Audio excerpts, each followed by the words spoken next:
Hello, എല്ലാവർക്കും നമസ്കാരം. ഞാൻ നിങ്ങളെയൊക്കെ കണ്ടിട്ട് കുറേ ദിവസമായി. അപ്പോൾ വീണ്ടും കാണാമെന്ന് വിചാരിച്ചു. അപ്പോൾ എല്ലാവർക്കും കൃഷ്ണൻ പടിവാതിക്കൽ എത്താറായി. അപ്പം കൃഷ്ണന് പ്രിയപ്പെട്ടതാണ് അവൽ പായസം. എല്ലാം പ്രിയപ്പെട്ടതാണ്, അതിലൊരെണ്ണമാണ് അവൽ പായസം. ഞൊടിയിടയിൽ എല്ലാവർക്കും ഉണ്ടാക്കാൻ പറ്റും. 10 മിനിറ്റ് കൊണ്ട് ഉണ്ടാക്കിയെടുക്കാവുന്നതാണ് അവൽ പായസം. അപ്പോൾ നമുക്ക് അതിലോട്ട് പോകാം. അപ്പോൾ നിങ്ങളെല്ലാവരും കറക്കൂട്ടിൻ്റെ ആഡ് കണ്ടു കാണുമെന്ന് വിചാരിക്കുന്നു.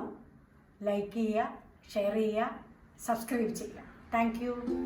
അവൽ പായസത്തിന് വേണ്ട ഇൻഗ്രീഡിയൻസ്: 1/2 ലിറ്റർ പാല്, മുന്തിരിങ്ങ, കാഷ്യൂനട്ട്, ആവശ്യത്തിന് പഞ്ചസാര, കട്ടിയുള്ള അവലാണ് എടുക്കേണ്ട, ചെമ്പാവല്, പിന്നെ ആവശ്യത്തിന് നെയ്യ്, ഏലക്കാപ്പൊടി.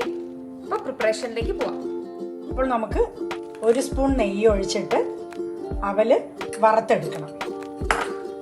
കുറച്ച് സിമ്മാക്കി വെച്ചിട്ട് ഈ അവൽ മുഴുവൻ വറുത്തെടുക്കാം. ഇത്രയും അവൽ നമുക്ക് വേണ്ട, എന്നാലും നമ്മൾ വറക്കുമ്പോൾ മുഴുവൻ നന്നായിട്ട് വറുത്തെടുക്കുക. ഒത്തിരി വറക്കണം എന്നില്ല, കുറച്ച് വറുത്താൽ മതി. ഇത്രയും വറുത്തിട്ടുണ്ട്. ഇനി നമ്മളത് പൊടിച്ചെടുക്കാം. അവൽ പൊടിച്ചെടുത്ത് വന്നിട്ടുണ്ട്. ഇനി അടുത്തത് നമുക്ക് പാല് നല്ലപോലെയല്ല, കുറച്ച് കുറുക്കിയെടുത്താൽ മതി. 1/2 ലിറ്റർ പാല് നമുക്ക് ഒന്ന് കുറുക്കിയെടുക്കാം. അപ്പോൾ നമ്മളിപ്പോൾ 2 സ്പൂൺ ഇട്ടു. കുറച്ചും കൂടി വേണമെങ്കിലും ഇടാം. അപ്പോൾ അതുകൊണ്ട് ഞാൻ 1/2 സ്പൂണും കൂടി ചേർക്കുന്നുണ്ട്. അപ്പോൾ നമ്മൾക്ക് ഇത് തിളയ്ക്കുന്നുണ്ട്. അപ്പോൾ നമുക്ക് ആവശ്യത്തിനുള്ള പഞ്ചസാര ഇടണം.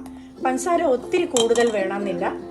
1/2 ലിറ്റർ പാലായതുകൊണ്ട് ഒരു 4 സ്പൂൺ പഞ്ചസാര മതി. അപ്പോൾ നമുക്ക് അവൽ എല്ലാം ചേർത്തിട്ട് പഞ്ചസാരയും ഇട്ട് നന്നായിട്ട് അലിഞ്ഞ് ചേർന്നിട്ടുണ്ട്. ഇതാണ് നമുക്ക് അവൽ പായസത്തിൻ്റെ പരുവം. കൂടുതൽ കട്ടിയാകണ്ട, നമുക്ക് കട്ടിയാകും. അതുകൊണ്ടാണ് ഈ പരുവത്തിൽ എടുത്താൽ മതി. നമുക്കിത് വേറൊരു പാത്രത്തിലേക്ക് മാറ്റിയിട്ട് അണ്ടിപ്പരിപ്പും കിസ്മിസും ഏലക്കാപ്പൊടിയും കൂടി ആഡ് ചെയ്യാം. 1 സ്പൂൺ ഏലക്കാപ്പൊടി ഇട്ടിട്ട് അണ്ടിപ്പരിപ്പും കിസ്മിസും നെയ്യിൽ വറുത്ത് വെച്ചിട്ടുണ്ട്. 1 സ്പൂൺ നെയ്യിൽ വറുത്ത് വെച്ചിട്ടുണ്ട്. നമുക്ക് ആവശ്യാനുസരണം ഇട്ട് കൊടുക്കാം. അപ്പോൾ അവൽ പായസം റെഡിയായിട്ടുണ്ട്. അഷ്ടമി രോഹിണിക്ക് കൃഷ്ണന് നേദിക്കാനുള്ള പായസമാണ്.